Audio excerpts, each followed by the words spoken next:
Your nervous system is the greatest piece of technology on this planet, and we are not using it right. Our nervous system tells us everything we need to know. Our nervous system is a receiver. Our nervous system tells us when things are wrong and when things are right. That anxiety you feel, that's your nervous system picking up on things. That joy that you feel, that's your nervous system expressing things. Our nervous system is tapped into the quantum field and to the consciousness, and it is the secret supercomputer that runs everything. Where you feel safe in life is controlled by your nervous system. So some people like adventure. Some people don't like adventure. Some people like to go out and be around people. Some people don't like to be around people. Some people enjoy working to the top of the ladder. Some people enjoy just being at the bottom, keeping their head down, not making any waves. They don't want to make any big moves because then they might make big mistakes, right? So these emotions are what control our life and what guides our life if we let it. It's either going to control our life or guide our life. The choice is up to you. If any of this sounds interesting to you, this channel is called Awaken with Deb, and I'm Deborah Kaye. Here we talk about awakening to the awareness of our soul, awakening to the awareness of reality, and taking back control of our life because we are creators. God made us in his image to create. Can we create the same as God? I mean, that's, God created us. God created the earth. We create what we see on the earth. We create the us that we want to be. And when I say that, think of the masks, think of the personas, think of the characteristics that you took on for validation, for approval, for acceptance. A lot of times there's personalities and characteristics that are programmed into us as children, or that through experiences we thought that we had to strive to be a certain way in order to be loved, to be accepted. And sometimes we may have an underlying feeling of anxiety or depression with that. And if that's the case, then that means you're not being your true self. When you're being your true self, your nervous system feels calm. When you're being your true self, your nervous system doesn't even feel like a system because everything just vibes right. So if you feel like things aren't vibing right, it's your nervous system talking to you. One of the things that I have learned along my journey is elimination of hope. That sounds weird, I know. Elimination of hope, because hope is, I prefer faith. If you're going to have hope and you're going to have faith, faith is the one to choose because faith says it's already done. Hope is filled with uncertainty. Hope is saying you don't trust that it's going to happen. And the same comes with self-development and healing.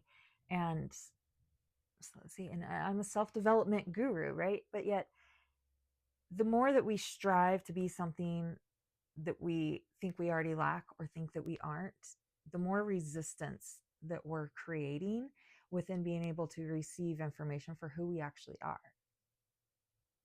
So there very much so is this paradox that we want to do the work of eliminating everything that's not us so that we can be a whole receiver, a clear receiver, and feel that innerness that is already there, already exists without extra programming.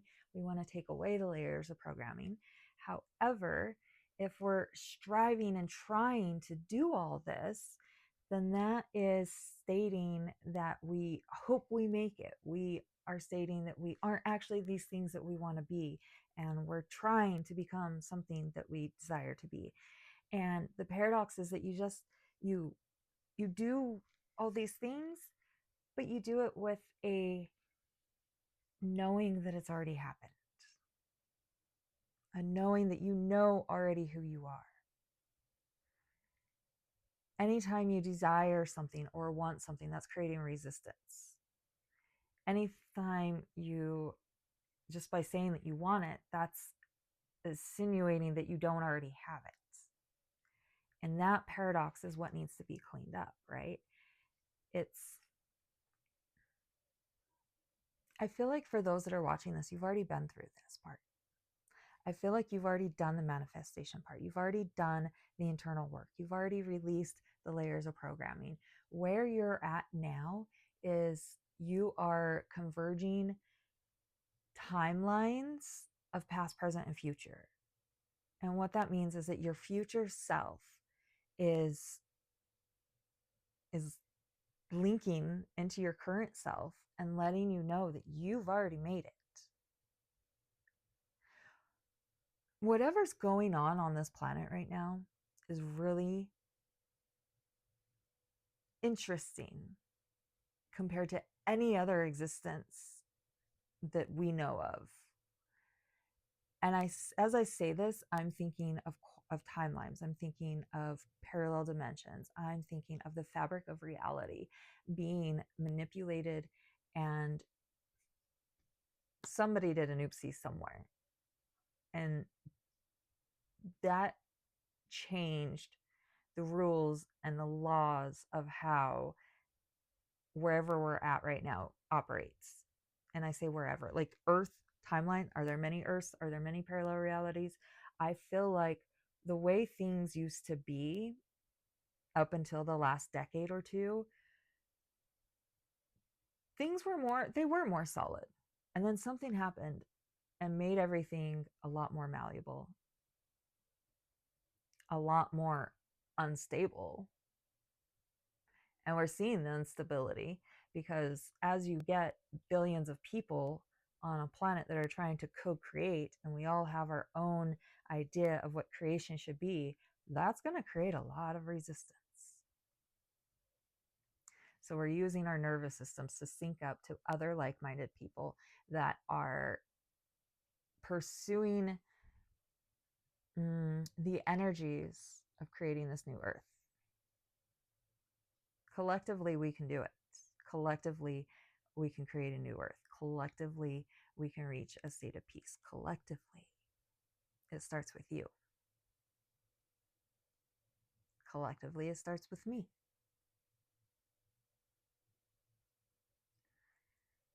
And how does that branch out into the billions of people across the planet? How does it branch out into the billionaires that don't have the same ideas?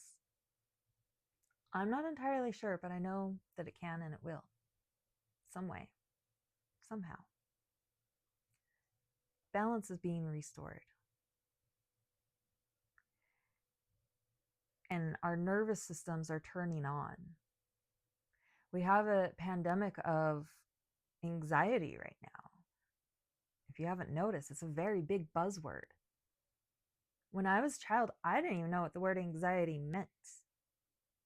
I don't think I knew what anxiety meant until my 30s, maybe. And as I say that, I remember when my teenager first started playing tackle football, and I asked him what it was like to get hit, and if it makes him feel bad, or just does it hurt? What, like, emotionally, what are you going through?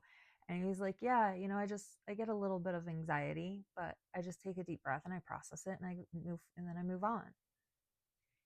That came from a 13-year-old. I was slicing my arm up with broken glass on abandoned railroad tracks, doing whatever I could just to get boys to like me when I was 13. So to see a human understand anxiety and be able to talk about it like that, that is change. That is change. And that's what we have to look forward to. There are things happening within this planet and the frequencies that are here that are allowing our nervous systems to turn on to a deeper level than what they have been before. People are noticing, and they're either freaking out or they're seeking help and guidance, or they're ignoring it, or they're staying an NPC.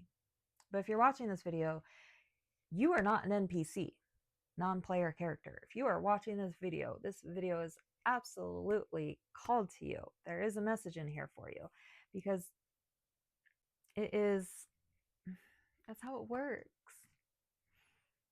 You're on this planet to make change. You're on this planet to recognize the changes that are happening and to spread awareness about the changes that are happening, to be a lighthouse of how to handle these changes that are happening. And I know you are, because that's how energy works. You wouldn't be observing this video if you weren't.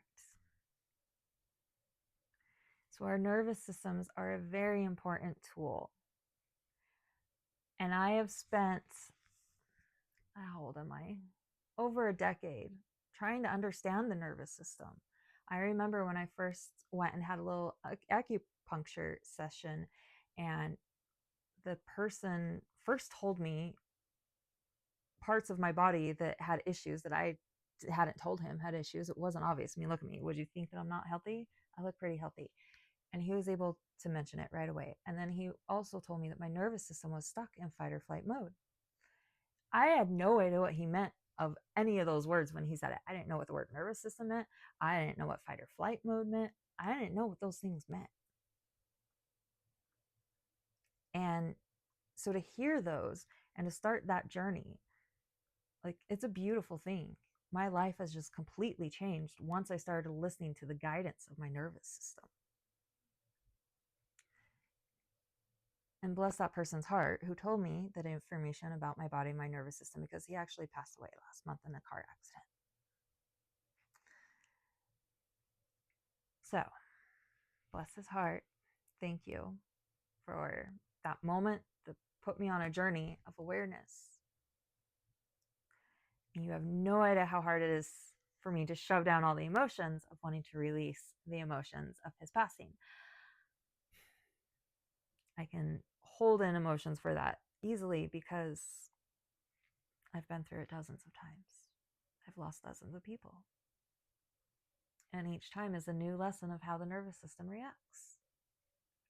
The interesting part when you lose people is how you are flooded with memories of that person. It is that energy. We say the body keeps the score. The issues are in our tissues.